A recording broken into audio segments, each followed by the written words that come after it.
The longitudinal program that we have on this campus is the first in the state of Texas. The traditional model for medical school curriculum is a block curriculum where you rotate through those various blocks. The longitudinal program, which we instituted here at A&M 10 years ago now, is where you are actually doing all of those clinical clerkships at the same time. There was a benefit to being completely immersed into a particular specialty like that, but it was very much a learn and purge kind of model.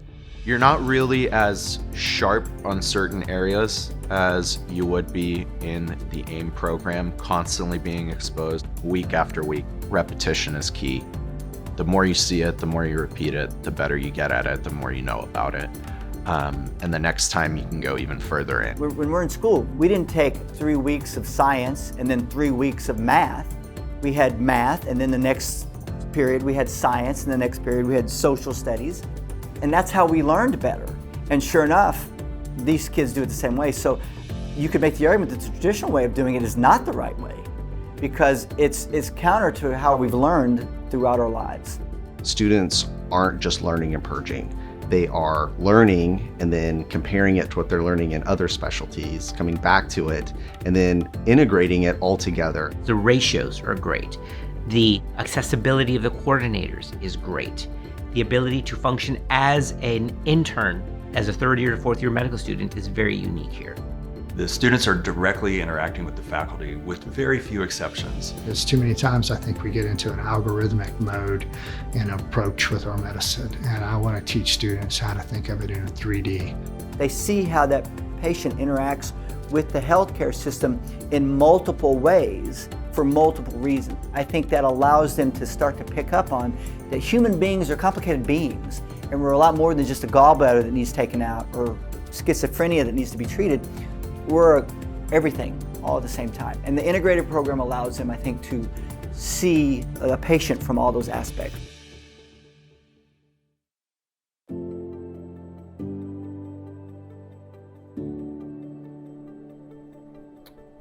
Okay, this first patient I have seen before, so I think that would be a good one to, because it's a follow-up, right? I can't mention how many times I saw a patient in maybe my family medicine office and then in the neurology clinic. You get to go in the OR and you get to go and be an OB clinic and peds clinic and family med and all of it at once. And so you can kind of see the full patient experience. Being on the L&D floor maybe when a newborn was delivered, and then following up an OB clinic, but then at the same time maybe months down the line seeing the actual baby in pediatric clinic. There's such continuity of care. This patient that I just saw, I saw a month ago. And I could very well see her in a month or two, right? If I decided to go into family medicine, that's what I would do, is I'd be seeing patients year-round their whole life, right? Week after week after week after week of working with the same doctors and seeing the same patients, you kind of start to understand what your preceptor is doing and why they're doing it, why they're doing this technique, why they're giving this medication. As the year progresses and they're able to integrate this knowledge base, I do believe that they are better suited in the future as becoming very well-rounded, well-prepared residents. What we do in the morning when we come here is we take a look at patients' charts, kind of review the patients that we're going to see today, just to give us an idea of their past medical history. If we see a patient for the first time, we can try to schedule a follow-up whenever we're back in the clinic, so we get that great continuity of care, not just for our experience as students, but for the patients as well. The learning curve here is an uphill climb.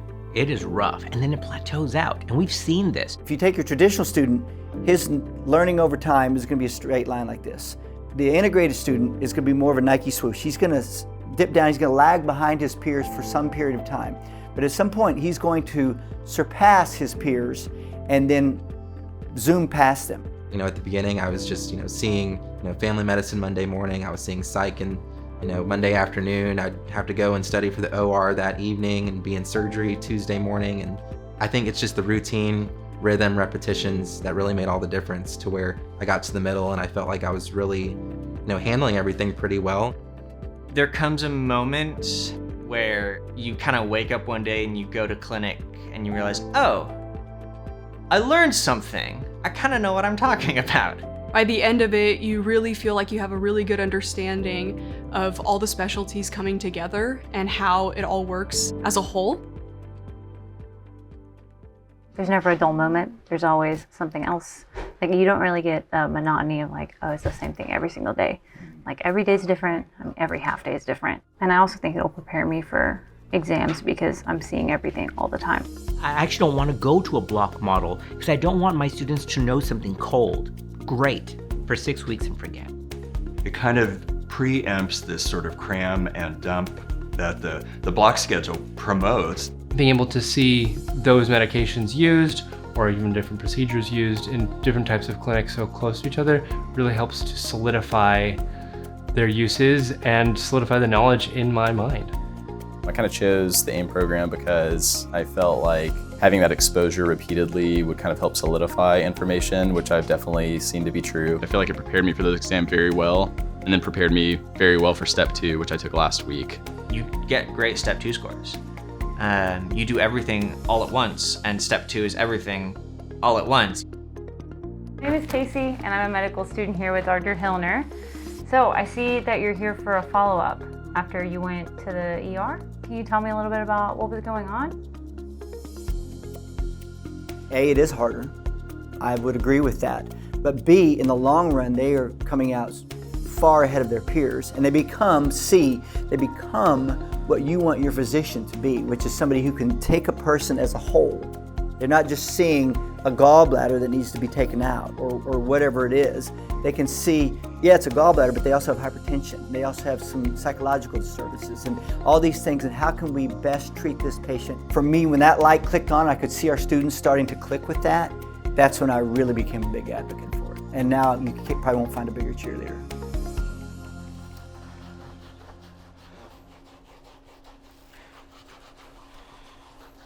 So a lot of times people will come and warn you about Dr. Sinus because he's one of those that you got to bring your A game. He expects a lot of you. We don't have residents here, which is a big pull for AIM, but it comes with its own responsibilities. Dr. Sinus will have you come in here, 2 hours before surgery to go and see your patients and whatnot. You've got to come in and write notes on all of the patients. You have to manage them appropriately. You have to kind of know what you're talking about when you're around him. So here in Bryan College Station, we partnered with community-based hospitals and clinics. What that means for our students who are in the AIM program is that they are working often one-on-one with an attending. There's the family medicine residency, which it's great to work with them, and it's great to work with residents, but it's also great to scrub in on every single surgery with your surgery preceptor. When I was a medical student way back in the day, that never happened. Half the time I didn't even know who the attending physician on the rotation was. Our students are more out on a limb. They're by themselves. They're rounding on their own without a team at the hospital at times without us. They're interacting with the hospital staff without us around a lot. But now you have your own patients. Now you've got responsibilities. And when you're managing rounding, finishing up call from the night before, check out to the next team coming on, patients who don't have orders, you see where that learning curve comes in?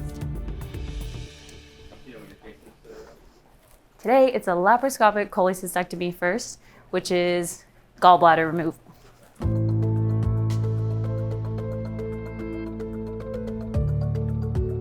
Gallbladder and then BK. Gallbladder and a BK down with PAD. Come on, go lagging. BKA Okay, below the knee amputation. Yep. Take the leg.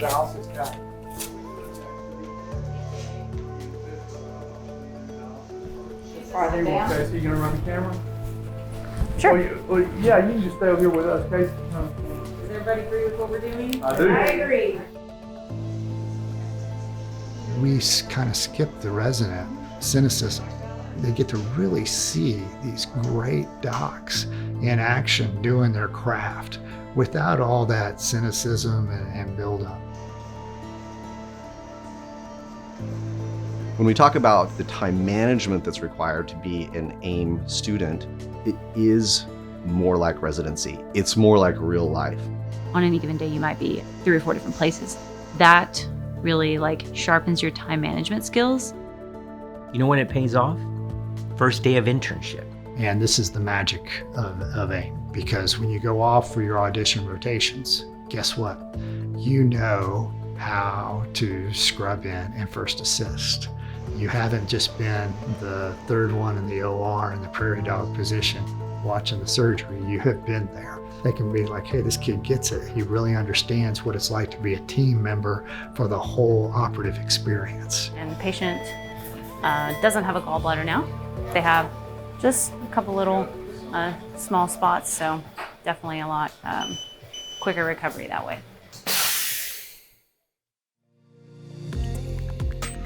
The opportunities that are here are sometimes the ones that are overlooked because it's not an inner city.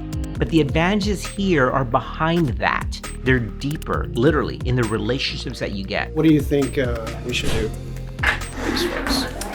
I think that we got to work so intimately with physicians to the point that at the end of the year, we were only helpful to those physicians.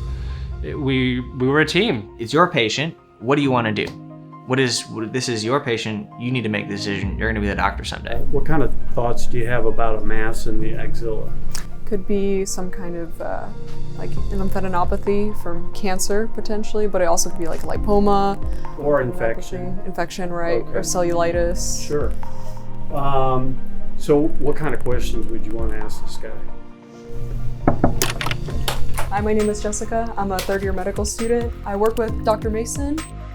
You know that student, you know their interest, you know what their career goals and aspirations are. We were able to give more advice, and studies are now showing that these longitudinal students can kind of figure it out faster in that third year because of that relationship and because they're seeing and doing everything at the same time. Family med preceptor helped me get in a weight rotation. He's like, I know somebody over here, and I'll send an email for you, and I'll vouch for you, and he didn't have to do that. And it just kind of shows the relationship that you get with them, and they can advocate for you because they know they're not like, what's her name? They saw me every week. Because we have more time, we have 6 months instead of 6 weeks to work with a student, is that we actually have a chance to identify students that are behind and intervene before they have to take their high stakes examinations. When I have orientation with the students, I let them know you're going to come up in conversations. We're going to talk about you and your fellow classmates. And so when a student is struggling, it doesn't go unnoticed. We're able to discuss them enough that we start to identify issues while they're little before they become big. And so we can help get a student that's starting to struggle with the multiple balls in the air of the integrated program to help them manage their time better. We can concentrate and help that student, give them just a little bit extra push to help them over the little hump in the middle of the year. It's probably the most valuable aspect of the program to the school and to the students. Preventing failure is a really important work of the School of Medicine, and the AIM program, I think, really delivers on that. Howdy. Howdy. Welcome to Match Day 2023 at Texas A&M University School of Medicine. All you know is that you've matched or you didn't match. At the beginning of match week, if you think about it, it's just very stressful, and I think that's really the highlight of fourth year is that big match day that comes up. Congratulations. Thank you, man. You too. You ready? I don't know. Let's see. You're ready. You're doing family, right? Family. Yeah, hoping to get the program in here in BCS. Oh, really? Mhm. Awesome. So then I'll just be a lifer. I'm sure you're. We're always together. We're always laughing. We're joking, and we love each other. And there's something big to be said for the camaraderie that develops in the AIM program. It just feels like you have a lot of people supporting you. You feel like you're at home, and you feel like you're more than at just an institution. You feel like you're kind of a part of this family where we all are working toward the same goal. This whole program is all about relationship building with your patient, with your nurses, with your physicians, with the coordinators, with our staff. There's something about having to go through it together for the full year that you guys realize that you need each other to kind of make it through. And that's something I'm very proud of, that we create good, strong docs that look out for each other. Because, you know, if you're not looking out for your teammates, how can you look out for your patients?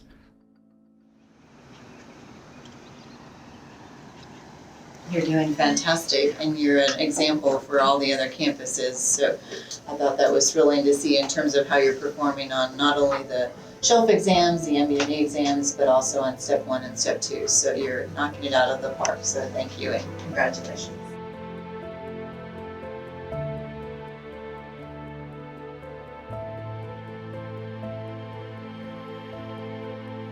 You're primed for this, you're built for this, and the AIM program has definitely done its job in getting you guys ready. It's just up to you guys at this point to kind of believe in AIM, believe in yourselves, and literally just kind of trust yourselves. And that clinical knowledge is there. It's just a matter of putting it forward and improving it.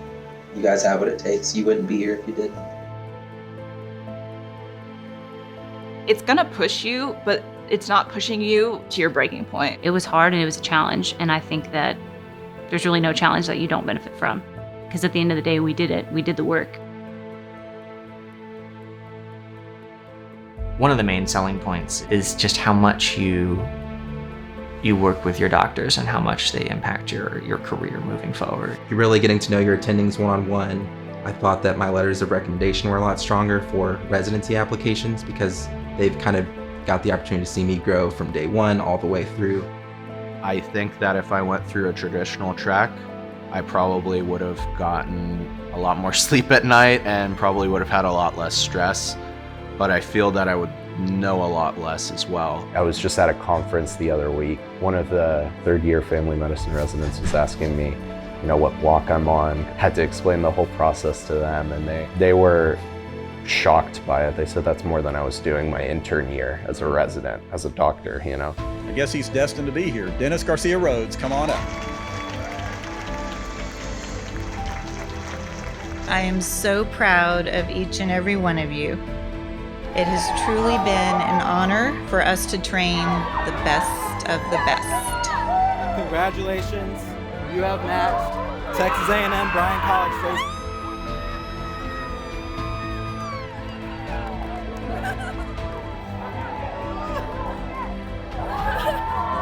I'm gonna be here. I'm gonna be here. I'm gonna be here, y'all. Yes. Y'all get to keep me around a little bit longer. Y'all get to keep me. It's really what I wanted. It's my first choice. It's where I got, so I couldn't be more excited right now. I think you're going to find a community that is completely focused on preparing the next generation of physicians. If you want to go to a program that really feels like family and faculty really immerse you into an experience and allow you to be a part of their team. When everyone is focused on the success of the student, students succeed. The true roots of becoming a good physician are being planted. How hands-on do you want to be? Right? Do you want to be the one suturing lacerations? Do you want to be the one being first assistant surgeries? Do you want to be the one that's actually seeing the patient and trying to make a diagnosis? AIM is a program for you. We ask you to pour your love, your knowledge, into your students. And a lot of times magic happens. And they keep those relationships for a very long time. This is what I'm here for, to train people at bedside. Because one day I'm going to need them. And I hope that they have time management, compassion, and dedication to take care of me when I'm sick. I really don't think that there's anything in residency that scares me because of the AIM program. I think I've seen a lot, and I think that I'm just really ready to kind of tackle whatever challenge kind of lies ahead because of it. Come learn to be a doctor. We'll teach you how.